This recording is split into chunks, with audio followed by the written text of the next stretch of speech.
evening, everybody. Thank you for being patient and thank you for waiting and joining us afresh with Scars to Stars tonight. Scars to Stars tonight is focusing on one of Zambia's most illustrious daughters, representing Zambia on a global scale, particularly in the continent of Africa, in the Middle East. She is a leader. She has been a leader for close to 22 years in her right, leading and growing. She is a person, a woman that personally I'm so proud of because of the achievements and the advancements, how she has gone on to grow herself and to become something. Tonight, Lawi wants to celebrate a woman that has led in Zambia, has led in South Africa, has led in Nigeria, has led in our continent, and now is back.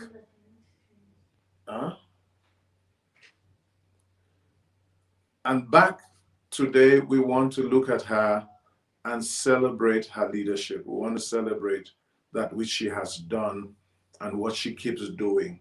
Tonight, we celebrate Eve BANDA Nkumbula. And Eve, we want to thank you for joining us tonight.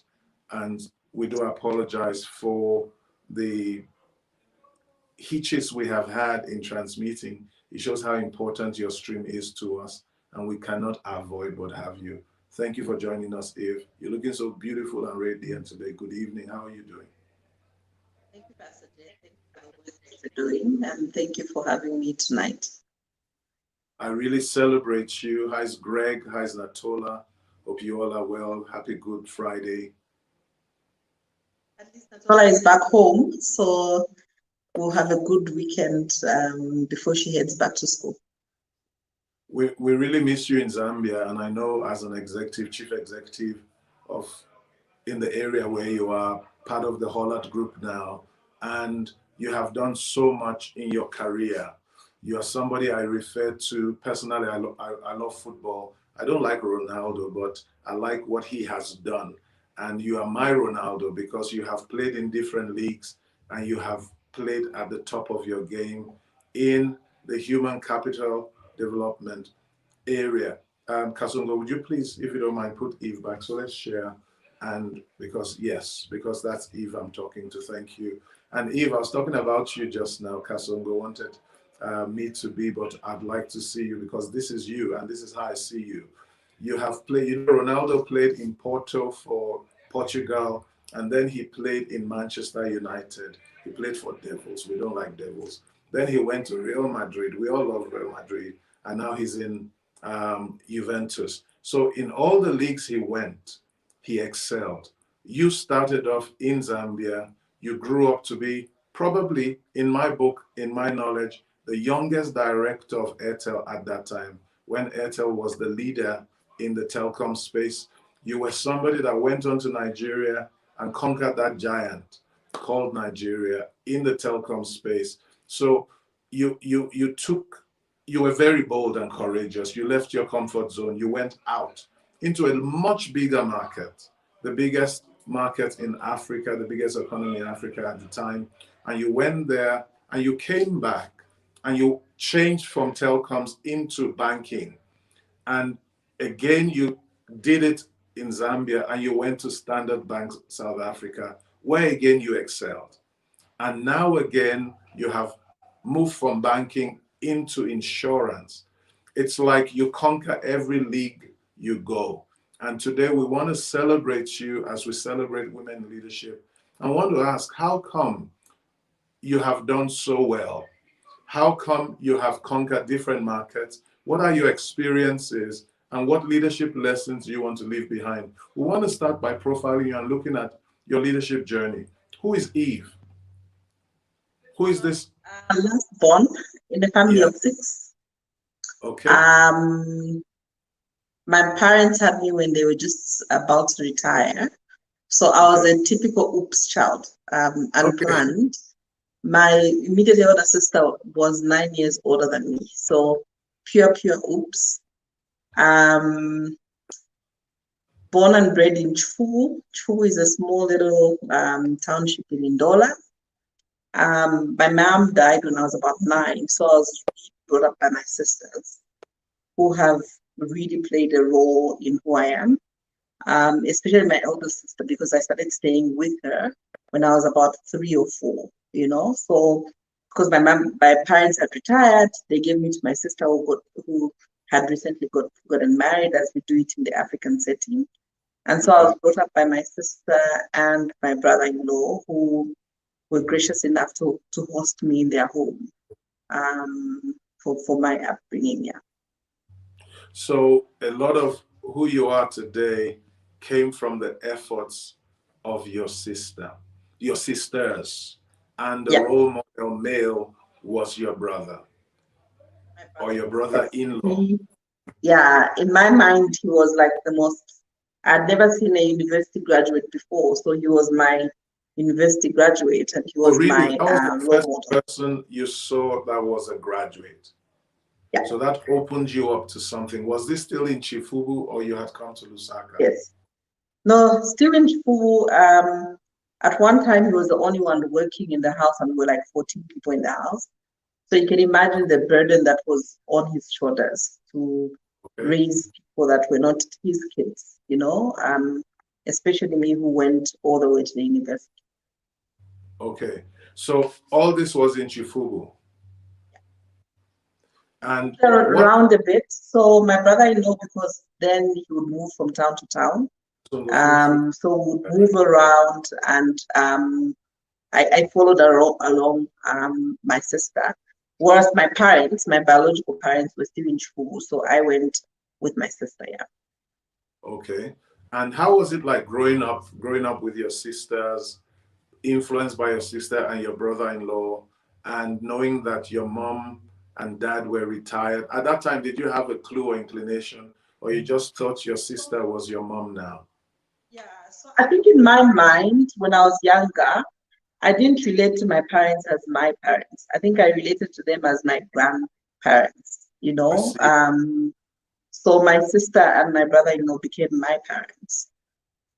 And I think growing up, that's where the dreaming came, you know, knowing that you're staying in a house that's not your own, you're being kept. You either resign to the fact that this will be my fate, or you tell yourself, I'm gonna get out, and I don't want to ever be dependent on anyone. So that's what it taught me to. It taught me to know that there is no one coming. I had to do it all by myself.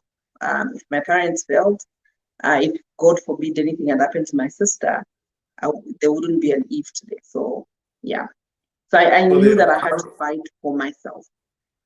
the environment you grew up in began to shape the person you evolved to become. So So from mostly, that yeah. early So age, mostly, I'll design into books and read about all these people that are making it big, and think, okay, one day I'm gonna be that person. I remember myself and my niece to interview ourselves on the mirror and pretend to be Oprah and ask ourselves, so how did you get here? really, You know? oh And really, yeah, so those were formative stages. I was a very, very happy child with my nephews and my nieces. We didn't have much, but we were very happy, you know? And we knew that we were not meant for where we were. We were meant for bigger things. Yeah. and today you are a top executive in the human capital area, and you have done so well. I remember that long ago I met you. At the time I met you, you had just lost a job. And of course, you just came out of UNZA. You were coming out very bubbly, wanting to conquer the world. And tell us about that, because your leadership started, you went to UNZA. From an early age, you've been dreaming to be Oprah. And you look like Oprah today, although in the very African Eve sense, okay? And credit to Oprah for helping shape your dreams. Now, you came through UNZA and you started to work. What did UNZA do for you? Going through UNZA, coming from Chifubu into Lusaka and going through UNZA, what did that do for you before we come to your work life? Yeah, so when I went to UNZA, really it was like I've come out to be myself on my own. You know, I didn't have, most people think I came from a family where every holiday I would be rushing to go back. I went to Unza and I never went back home. So every holiday I would stay at Unza because that became my new home. But it opened me up to even think, if I'm the first person to ever come to Unza from my family, me, the oops child, I'm the one who's at Unza, I have to fight for my nephews and nieces to believe. So I'm one of those people that the first job that I got, I had a nephew and a niece to take care of, you know, because I knew that if I get out, I can't get out on my own. I have to carry everybody along. So Unza opened me up to dream more and to just know that the burden then became, you can't come back, you know. You can't come back and be like the person who failed Unza. So come what may, I had to complete the degree, even though I was working full time. So you had to make it. There was no option at all. There was nothing. There was no going back. I couldn't. There was no going back. I couldn't go. I couldn't go back. Tell me, when you I think it would be a disappointment to my sister. It would have been a disappointment to my brother-in-law, who I felt took me in as his own child. So I knew I couldn't go back. So from an early age, you had responsibility on you. People that had trusted you, had invested in you, you felt you couldn't fail them. So you carried that responsibility and it pushed you to achieve. Yes. I think it's more around knowing that everybody's counting on me and rooting on for me, that if I can make it, then I can go back and do more. And that's been the way I operate, knowing that whatsoever more is given to you, it's for you to pull more people, you know, be it out of chubu or out of poverty or out of, a place where there's no education. So that, I think the responsibility becomes a bit more when you're coming from a place where everybody's looking up to you to be the answer. Knowing your story, Eve, I have seen you pull out, using just what you just said, I have seen you raise so many people. Everywhere you have been, you have raised people to your level, or raised people to a level out of poverty, out of lack, and you set a foundation for so many other people to go on and become and actualize and dream. How has that been for you? Because you're just saying now it didn't start when you got there. It started long ago from when you were in school. Tell me about that. How has that been, that you are one person that keeps lifting up people and their lives just go exponentially better when you create space and room for them? Tell me about that. And why do you do that? I realized very early on that even going to Unza, I remember the first stove, the first fridge and whatever I had, which was electrical, was given to me by my first boss. He just died recently, Bob Luo, you know. So I knew that somebody had to give me a platform for me to start from. I have to also give people platforms, and especially because of where I came from, it doesn't make sense for you to come out and you're the only one, you know. So I always look forward to who needs my help, where can I give, and how can I give back, and make sure that somebody else comes out. And I think I've shared with you before, where I think earlier on in my life, I realized that if you close doors for people, then you remain stagnant. Yes.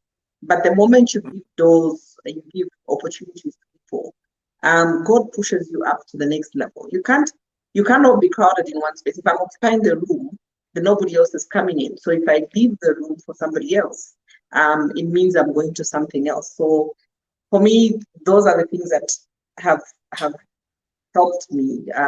When I look at people that we've recruited or people that have helped find a job, it's just because I know that somebody else had helped me and somebody else had given me that leg up. Brilliant. So let's look at your career. When I look at your education, you have gone You started with UNZA.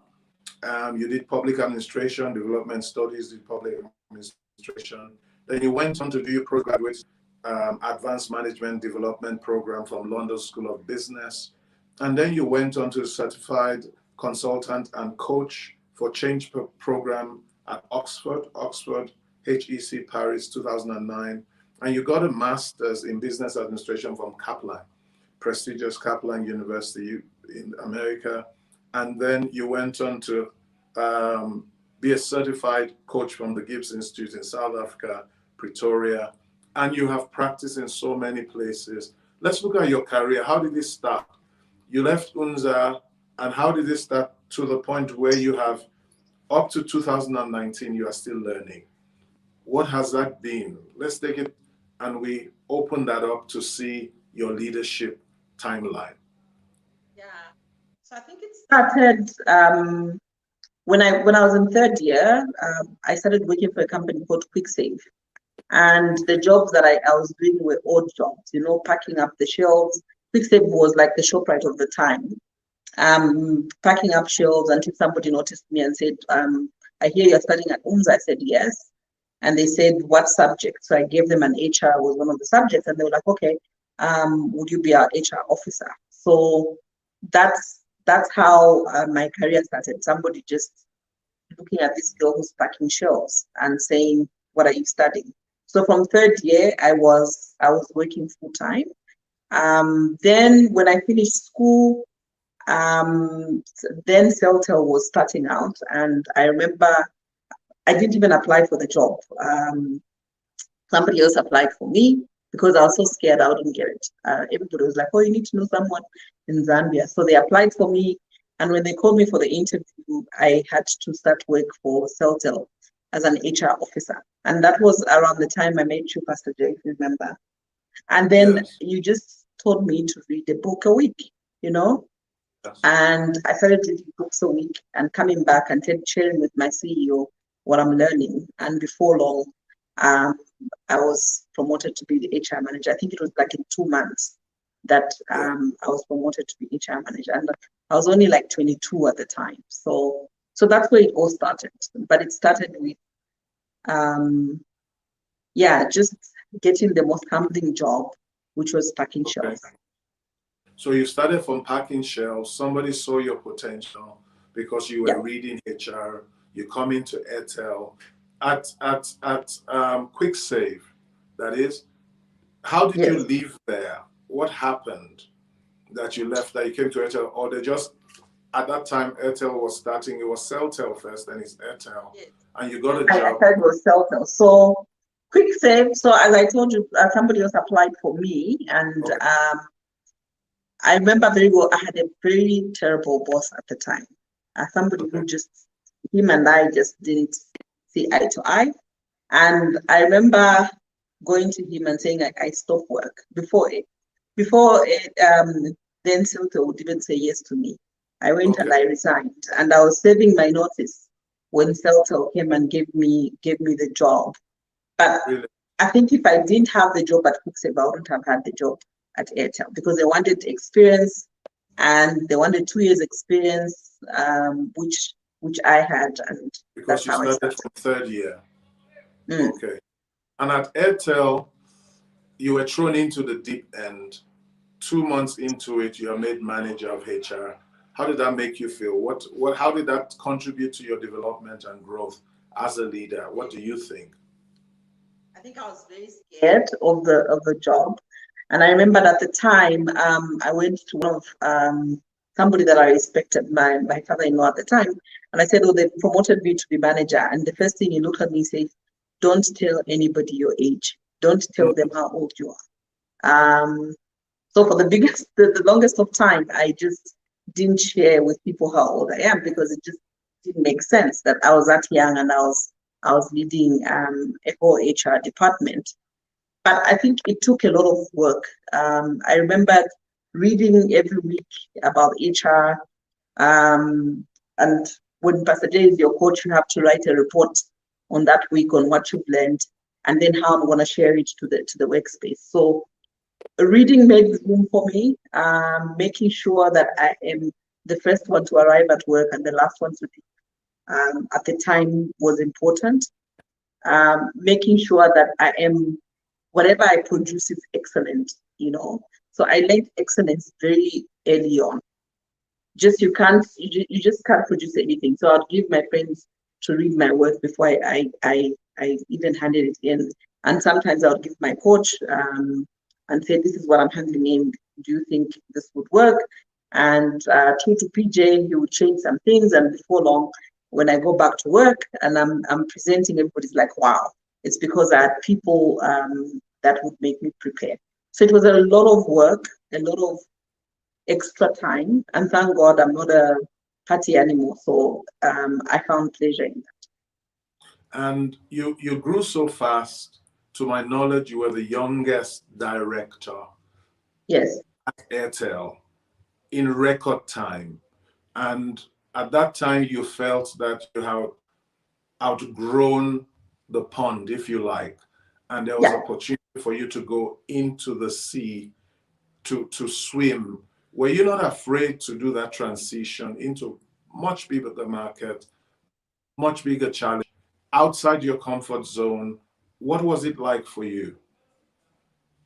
So when I went to Nigeria, when I was living Airtel, the first job that I did outside Zambia was Malawi, where I was taking care of it for like a period of 6 months.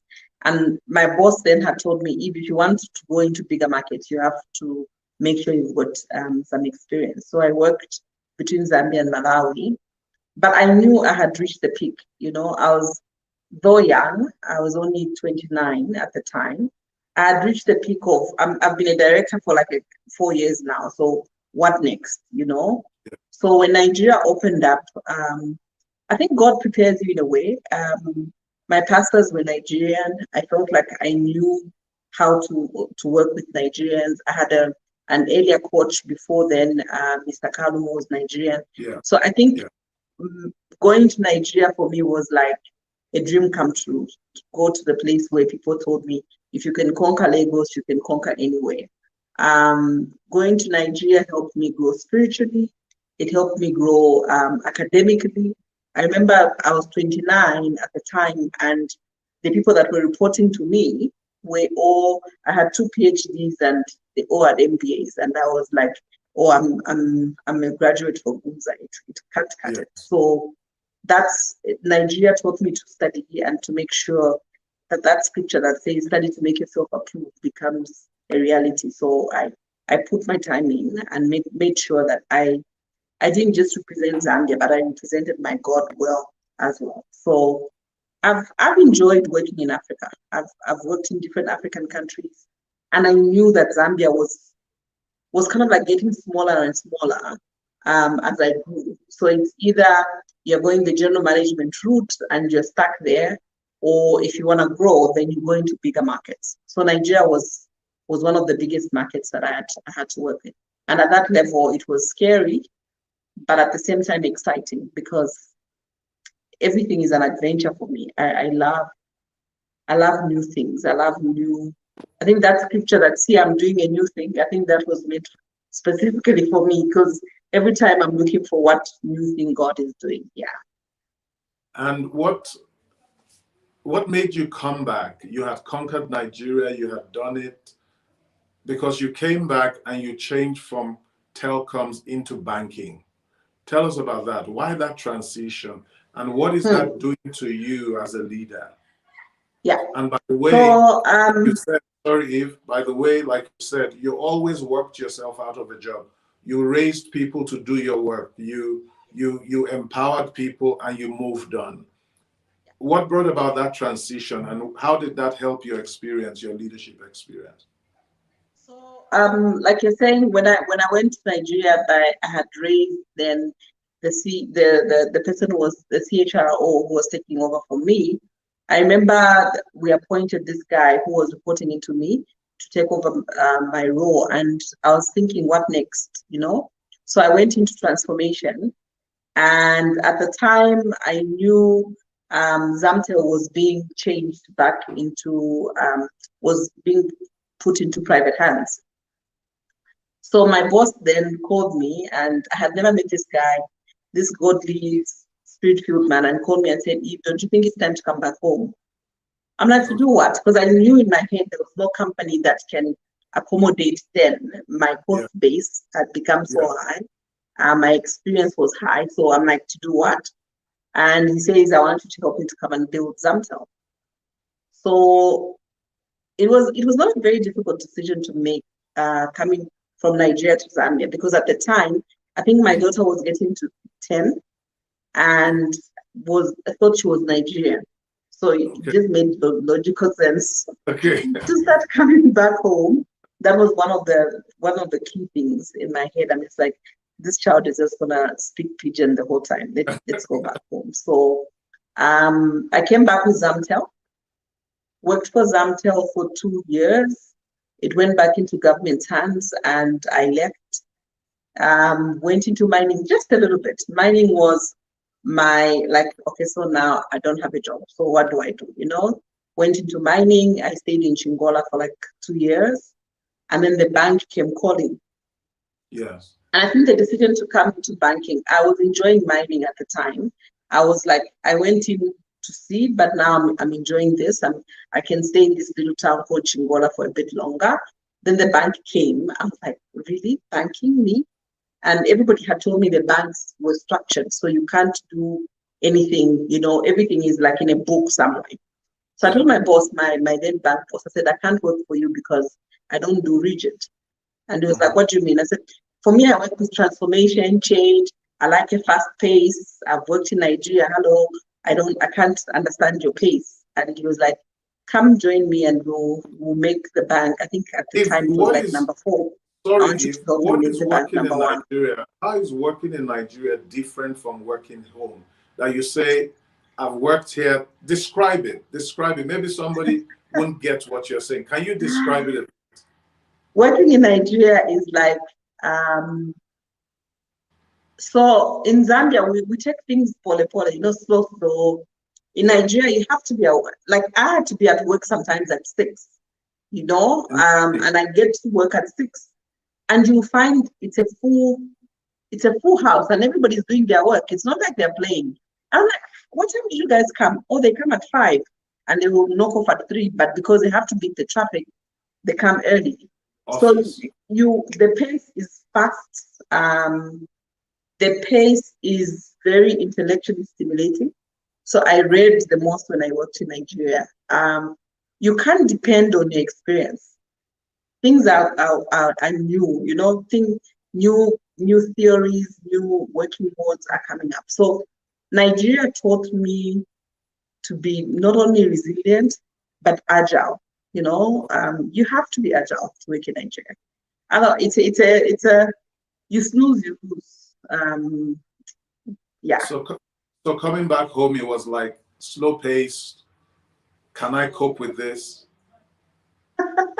Very slow. I remember at Zamtel, when we're rebranding from the yellow Zamtel to the green Zamtel, I stepped on too many toes because I wanted fast, not just fast, but fast and excellent. Okay. So when I came home, I really had a bit of a struggle in terms of pace, but I've learned now that the team that I lead works on that. So I still work on Nigerian pace. Okay. And then you transited to banking. And what was the difference? How did that again add to your leadership experience? So banking taught me to, when you're in a bank, so there are rules and regulations. The bank is very strict. But it taught me to make sure that people understood that change was coming, The biggest project I worked in the bank was the culture change. Changing a bank that was Greenlay's bank and Stanbic Bank before to a Stanbic Bank that was customer-centric. I remember going into to Disney with the whole expo team to just go and learn how Disney does it, where they are very customer-focused, and everybody is in line and nobody goes off pitch, and everybody has a vision that they are following. So we learned that Disney model and brought it back into Stanbic. Stanbic. And that created the momentum that you saw Stanbic then move from number 4 until we became number 1 in the market at the time. So I loved banking that I created. It's not the banking that everybody experienced. I created a new banking where we looked at culture, we had fun, you know. It was not straight jacketed, but it was we're doing something that we all believed in. We believed in the vision, and we believed in what we're building. So for me, I come from it from a perspective of the vision has to be clear, and then people will follow. So you're very transformative, and you've been bringing a lot of innovation and kind of disruption yes. in the way things are done, bringing us to best practice yes. and taking it to another level. And then why did you have to go to South Africa to Standard Bank? What informed that? So, as everything you've built, you've done stuff with your team. My boss, I remember one day asked me, so what next? And I had a choice to choose whether I go into what the bank's for business. So I go and become customer facing, or I go to group. And at the time I spoke to my husband, who he had come from the US as well, relocated back home. And now I'm asking him to say, can we relocate to South Africa? And I think in my head, I was thinking he's going to tell me, you should be out of your mind. I've relocated for you now, and now you want us to relocate again. And when I went to him, he says, okay, let's write the advantages and disadvantages for all of us. So all of us, meaning him, myself, and Natola. And we did that. We wrote, what are the advantages and disadvantages? And I came to South Africa on a lateral move. I actually came on the same level. Yeah. And in 18 months, got promoted to the job where I was taking care of 7 African countries from an HR perspective. So sometimes, and I tell these youngsters, sometimes the job might not look attractive. It might be lateral. I'm not getting anything out, but just take that leap. And when people saw me take the leap of coming from home, going to a new market, trying to make myself known in that market, when the promotion came, I knew it was well deserved. So you always had courage in your career. You always do things. You always went ahead of yourself and not holding yourself back. I've never been one to hold myself back. Remember where I'm coming from before, okay? So holding yourself back doesn't exist. You have to go. You just have to explore. So I've told myself, even when I was getting married, that's one of the things that my husband and I talked about. I'm like, for me, my career takes me. You know, I go where it opens up, and I love different countries, learning different cultures. But at the same time, that grows you as a person. So I've never stopped growing. That's why when 2019, I took myself back to school to learn the science of coaching, because I just think there's a lot we can do when you see how others are doing it. So Nigeria, I saw how the West Africans do it. South Africa has taught me how the South Africans do it.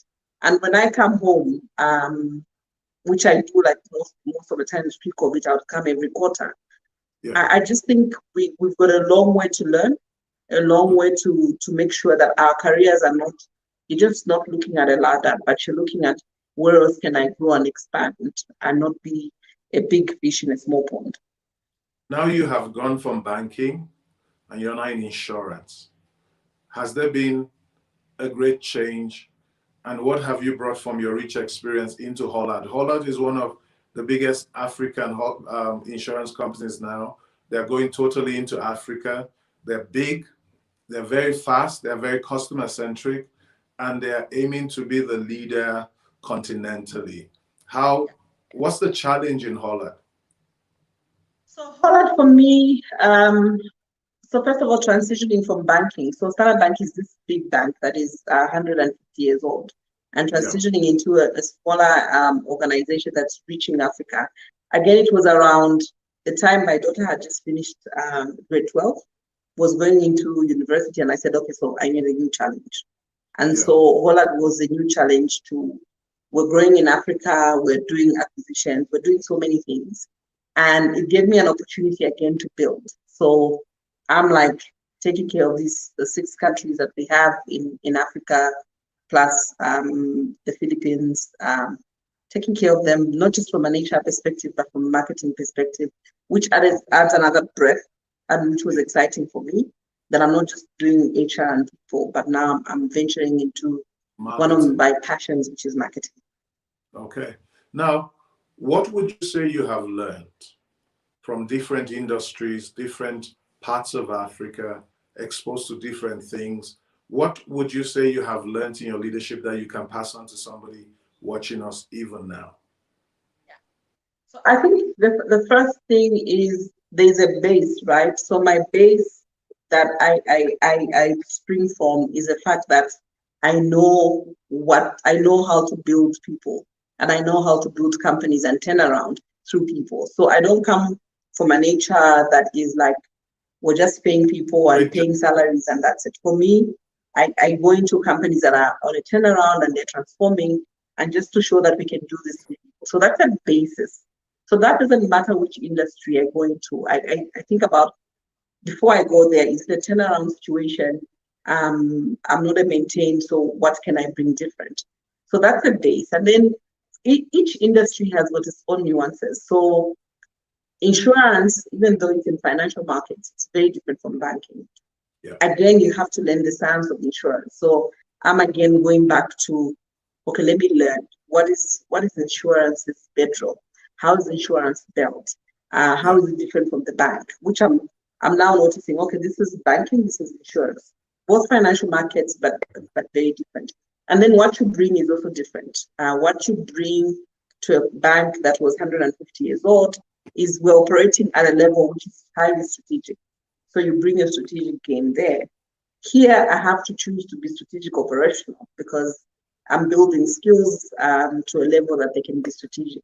So taking care of different companies, countries, and making sure that we build the skills. So the bedrock is the same, but the industry has got its nuance. And I love learning about new ways. So for Holland, what I bring now is my vast experience in the African continent. So if we're going into any country, I most likely have worked there or lived there or something, you know. So I bring that experience. But the thing that I'm learning is you have to constantly reinvent yourself. I can't be the same Eve going for quick save, you know? So there has to be a deliberate reinvention of self. So for me now, I'm in this phase of, I'm no longer a mother to a small little child. My daughter is born. I'm reinventing myself. And Holland was a place where I knew that I would stretch myself and reinvent. Eve, I'm going to touch something very sensitive, if you don't mind, because you're talking about reinventing, and you've talked about your husband and you've talked about your daughter, but you have gone through divorce as well. And we haven't even talked about you being a pastor, a minister of the gospel. We haven't talked about your personal. So I'm coming into your personal space because I'm doing this because a lot of women have gone through things like that, and we don't see the scars. We don't see what a woman goes through. So if you have talked about your career now, you've been executive for so many years, and you have done it so well for so long. Now, can we go beyond the veil? Yeah. How did you survive being a pastor? It means that you went through a lot of stigma. I can't tell your story. What was it like going through? You went to Nigeria, you came back, there was a divorce. You're a leading lady in church, not just Amai Busa here. You are a visionary, you are speaking, you are leading, you are mentoring, you are shaping, you are creating space for every other person. You were opening, you took even Christian music, you contributed to Christian music going into another level with the young people you were producing. And all of a sudden that happened. What did that do to you? and eventually you're remarried. All that, what happened here? So I think the thing about people that successful, people want you to be successful in everything, in all spheres. So I'm not one that shies away from talking about how the fact that I was married, happily married, the marriage didn't work, got a divorce. The thing that helped me in that period were two things. I had great praying friends. I've got 7 best friends. I think anybody who knows me knows them. They prayed me through that period. And then I have my sister Ba, who really came and stayed with me in Nigeria the whole time I was in Nigeria. Helped me through the period of divorce. And I think people didn't realize that I had divorced whilst I was in Nigeria and just came and became finalized. So by the time I was coming home, I was getting in the healing space than when I was in Nigeria. I think if the whole thing unraveled whilst I was at home, it would have been a mess, a hot mess. But I think through talking to my counselors and my friends and people around me, I thank God it didn't even go to the press, because that was my worry. And I said, oh my God, what if the press hears that I'm getting the divorce and they spin the story? So if you know me, I hate people that spin stories. I hate being looked at in a different light. But that was, Pastor Jay, the time that I knew that I have to leave. Remember before I was saying I had to leave school for my nephews. This time I had to leave for my daughter. Having come from a background of depression and being suicidal, I had to leave for my daughter. So the thing that I learned through that period is you have to have close friends, people that will check you out, and people that will see that you're sliding into depression and take you out. And you have to have family around you. And I was glad I had both. We've talked to quite a number of leaders, and a few of them have just alluded to something you just talked about, being suicidal, being depressed, going through a place, and you talked about healing. Can we go into that space a bit, because many women are watching, and this may help, because a lot of people go through stuff we don't know about, we're oblivious about. And one of the things I learned about depression is that we first start in denial. And one of the great people we talked to said, trauma is trauma. You never know. So depressions come through traumatic experiences and things like that. And it is hard to come out of, and nobody understands it because it's more psychological. Can you take us into that space? What were the things that got you there to the point of being suicidal, which probably only you knew about? But thank God you had friends also that were praying. Tell us about that.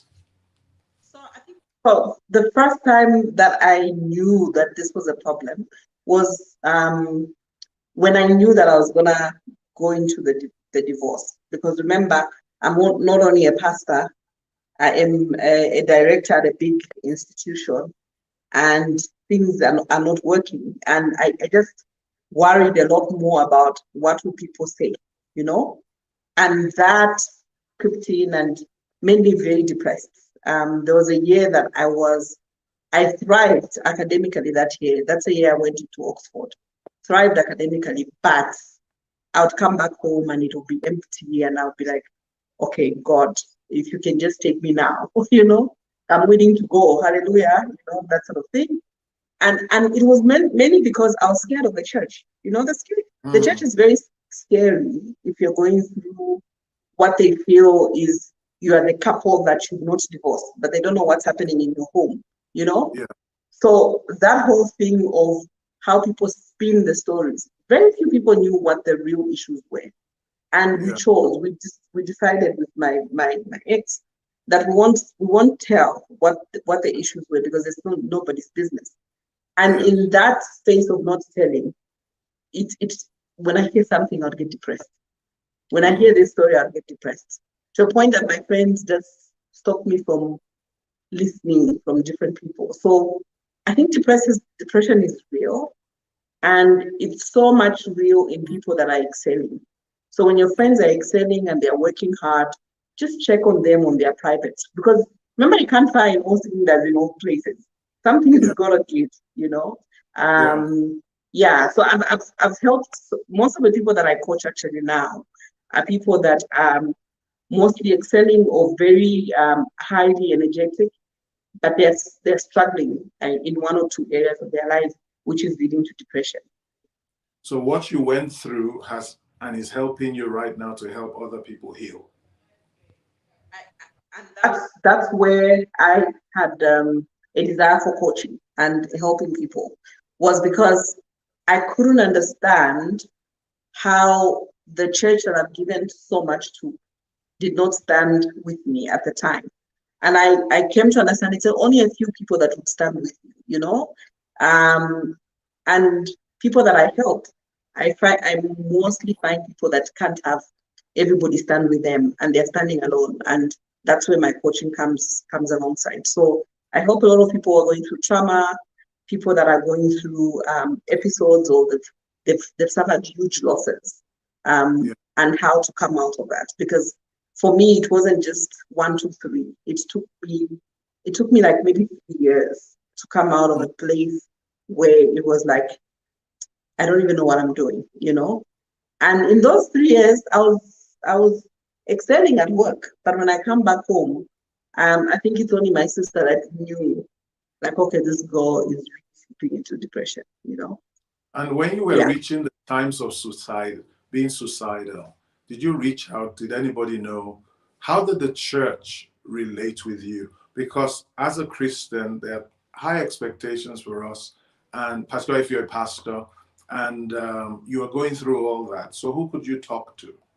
And getting to the point So where you're suicidal. very few people. I think because of the way the church is structured, I didn't even talk to the church, you know, because then you're thinking you are Jesus, you know, and even at the point when I got to a place of getting a divorce, it was somehow my sister telling me, you know, when the Bible says I will build my church, it doesn't mean that it's you, it's him, it's his church. So don't don't really look at the church as if it's you to build it. So I think most people don't go to church when they're going through trauma or depression, because we go to a place where we want to be seen in a light of you are holy, nothing can happen, you know. Okay. And so how can I show you my scars when you think I'm holy and nothing can happen and I'm strong? So as a pastor in the church, you put on this persona of strength, you know, Yeah. without realizing it's eating you back inside. So when I first attempted suicide, I remember coming to myself, and my sisters couldn't understand because they're like, you were laughing in the morning and you went to work. How have you come to this space when you're this suicidal? Is because I think you have this persona of perfection, and you Yeah. have to then play this perfect person and then come home and deal with your demons, deal with the So things that are in eating you church, up. therefore, in church, there's a life we give to church because that's what church demands. And our realities at home when we're alone becomes, it's like we're living two lives because you're not getting help and support. You can't show your wounds and your scars. So you have to Yeah, carry it alone because the church puts you in a frame and said, this is what you should be. Was that your experience? that was my experience totally. It's like, this is the place that you are. This is what we expect out of you. So you might be bleeding. I don't care. I just wanted this perfect person, you know. Okay.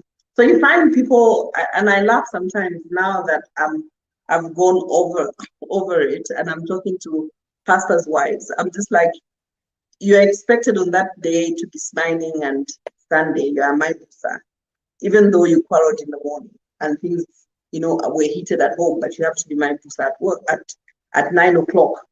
And then Yeah. you go through that night busa shift, and then you have to go back home and be this person who's still hurting, you know. So yeah, so the church forces you to have this persona that is almost like you're a god, you know? So they hold you in that space that you feel I can't even share with you. If I told you what I'm going through, you would run, you know? Yeah. So what happened to you ministry wise? You didn't have the space anymore, as you were, because you've been through divorce. Did God Yeah. stop? Did ministry stop? What happened? So because in my mind, ministry was synonymous with the church, right? To And preaching, church. for the yeah, so the building of a church. So ministry is where I go to minister, right? So Okay. going through this period, I was very angry. I was angry first of all at God. I'm just like, really, why did you even call me? You know, Hmm. why did you even call me? Because now you have taken away the platform that I had. And I remember closing off my Facebook page because I'm going through this period. And I had like 20,000 followers on that page, and I just closed it down because I was just like, you know what, I'm not going to minister anymore. I'm just going to work. It took me a long time to realize that actually the pulpit had just shifted. Okay. It was not in the church the The way church was I to build. realized. It was now in the marketplace. And I think God was trying to push me to understanding that. It took a long time. And I remember my husband Greg one day telling me, you know, the way you go to work and the way you are at work, I feel that is your ministry because most people come to you and they want help. Why don't you just focus on that? It was a long time that it took my mind to start to understand that actually I didn't lose my calling. I didn't, the fact that I was ordained as a Because pastor, you went through now things I'm, did not mean you lost your calling.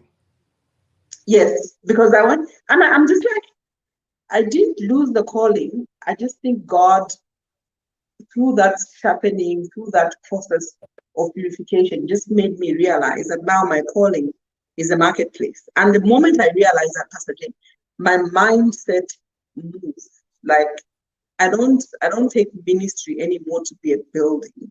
I don't take ministry anymore to be me speaking to hundreds. Yeah. Most times I'm ministering one-on-one Yeah.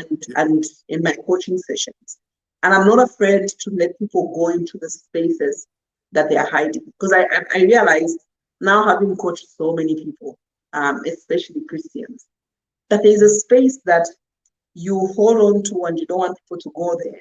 But once that breaks, that's God dealing with you. And generations shouldn't be able to deal with the same stuff. So I believe that because I broke that, I'm able to be vulnerable. And my daughter can see me as mom, yes, divorced, yes, remarried. And she should see it from a different light than the way I thought. So Okay. she should learn and say, okay, mom is strong. Having gone through this thing, mom came out stronger. And and I think it's high time in the church we're able to show our scars. Okay. So just like Jesus showed his wounds, we should be able to show our scars. And from the place Yeah, of hiding, you've come to the place where you are now bringing healing to other yeah, people. That yeah. is brilliant. And And you went, I feel, Pastor Jay, because I'm in the market space, that they don't care what, you know, what's the status of where I'm at. I feel people don't are afraid to share scars when they think they're that sense of belonging will get tainted, you so they're know. afraid of rejection. Um, the rejection, the belonging, but not knowing that because you've shared, somebody else comes. So people that come and talk to me sometimes, the things that they open up, they cannot open up to a pastor because then the pastor will look at them in a different light. Will judge them. Okay. And Mm. you've gone on to you've authored a book. You're on the second and third book. You've gone on to do a lot of entrepreneurship. Tell us a bit about that because of time. And by the way, So Eve, yeah, one of the things I'd like to ask is one of the strongest areas I hear you talk about, we've not gone into it today because of time, is the area of how mentorship has helped you. And I would like us to do something. I'm hoping the other day I was talking to Dr. Nelly Kangwa, and she was talking about the same thing. and I'm hoping to put both of you together probably on Monday and do a live stream together. I don't know. I'm sure, I hope, I pray. I'm bribing you now that could we do something on Monday so that the things we don't get out of you today, because you've gone on to do quite a lot of things that, and you've gone on to thrive and to live. You have a beautiful marriage now. Your husband is just an awesome guy. Natola is just brilliant. You are happy and you are not in this box. You are living, you are thriving, you are dreaming. Something has changed. Yeah. Apart from telling me about this part you have gone into, writing, coaching, content creation, social media personality. So it's not just your work. You really are influencing lives and bringing transformation. How did that happen? Did that come starting from inside, or is just something you are doing on the outside to cover up what's inside, or you're expressing yourself? I think I'm a very creative person as just me, and I don't stand still. So, be it business, like I said, I don't know if I've told you, Pastor Jay, I started business at Unza, selling Taraula to people that were bougie, just sell them clothes and to make up for my fees. I didn't know so that. So I've been this curious entrepreneurial person that I've never ever gone just on my salary. I believe in multiple streams of income, which I talk about in my first book, that my salary cannot sustain the things that I'm doing, So that's how I venture into entrepreneurship. And writing my first book was in a space where I'm now broken. I'm now reinventing myself and rebranding myself. And that was me coming out as BANDA, Okay. No strings attached, just me, BANDA. That was destined to succeed. And it was more around, these are the things that I've learned. And if you read this book and you do these things, and I had exercises, this is what can come out. And I've heard so many testimonies of people that book has helped. So right now, I'm writing, pardon me? It's a coaching manual, it's a coaching book. It's a coaching manual. So we talk about planning, we talk about strategy, we talk about having the right people in your corner, just things that I learned from my coaches and my mentors, and one of them being yourself, Pastor Jay. Just who's in your corner, how are you planning, how are you strategizing? And I give them like a little exercise to do at the end, which we've now changed into a coaching manual. So one of the things that I use are the tools in the book. And then now I'm venturing into writing a novel, because I just feel people need to lighten up, and laugh and have a great story. So I'm writing a novel which is coming out in October, and then end of this year I'm writing a devotional, just the last 90 days devotional, because I think most people get these. I'm gonna do this year, and then they lose the game in the last 90 minutes, Okay. So that devotion is going to help people close the year properly. So I love doing different things because my mind is always creating. I'm always creating, be it content or creating, be it at work. And I find that I'm in my happy place when it's just me and my writing and my thoughts. So as a woman, you are multifaceted and you're expressing yourself in every area. And you're maximizing and coming to self-actualization daily. Yeah, and I've learned to monetize. Good. Before I used to give it for free, now I've learned everything has to monetize because we've got people to take care of. So you have to teach me that one, because I'm still on that free lane. I love the free lane. No. I'll teach you very well. Yeah, so I've learned to monetize now. Okay. As we round up now, Eve, and it's sad we've come to an end because I feel we haven't taken so much, but I will be looking forward to Monday, and I'll try and get Dr. Nelly Kangwa to join us, 3 of us, and probably 4, maybe get somebody else to join us to talk about how do people appreciate and understand the value of a woman having mentors in their lives, and how to go about that process to maximize and milk it to get the best out of it. But as we wrap up now, an hour's come on us. What would you leave with us, the person watching today? What are you leaving with that person for them? one of the greatest things I love, and one of the reasons why I really wanted you here, is your courage to get out of your comfort zone each time, to outgrow your pond and to get into a bigger space. I thought that was huge. And I thought I hadn't seen it so much with so many of us. And so you are talking to us now. In wrapping it up for tonight, what would you say to that person watching? To the person is not probably starting off, probably where you were when you were leaving Quick Save, or probably where you were at Airtel, 22, young manager, director, 29. What are you saying to that person? Have they got to their peak? What's the roadmap? So for me, I like thinking in threes. I think the first thing is most people don't have a plan. Like, what is the plan for your life? I always plan 4-5 steps ahead. You know, Okay. nothing happens by happenstance. So it's not just like I wake up in the morning and I don't have a plan. I'll have like a 5-year plan, a 3-year plan, a 1-year plan. So planning is the first thing that I would that. Even if from school, those interviews that we did with my sister, my niece, was planning in our heads. So what are Yeah. you planning to become? That's one. The second one is process. I think most of us will plan, but we don't want to go through the process. The Okay. process of refining, the process of making sure that sometimes it will break and you have to take it back and leave it for a while and then go back. So Yeah. in your career, in your business, it's a process. Rome wasn't built in one day. I Yeah. love miracles, but most Yeah. of us have to work that process. And the last one, Pastor J, that when I'm coaching, I normally tell people this is the key that separates people, people that make it and people that don't, is around execution. You can Okay. have a good plan, you can have a good strategy, but if you don't execute. So for me, the points that I normally tell people is whatever plan you have, the execution has to happen. So be it coming out of a poverty-stricken family, there has to Yeah. be a plan, and from that plan, every day is about executing. So I don't believe it's about connections or it's about who you know and whatever. I didn't know nobody when I came to Yeah. South, right? I just Yes. knew that we're not going back.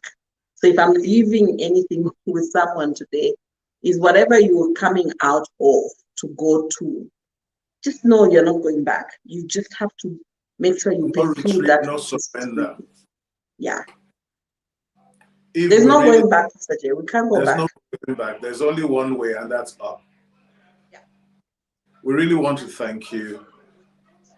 This is probably my fastest 1 hour so far because I just feel there's so much left, and it's like we just scratched the surface and all that.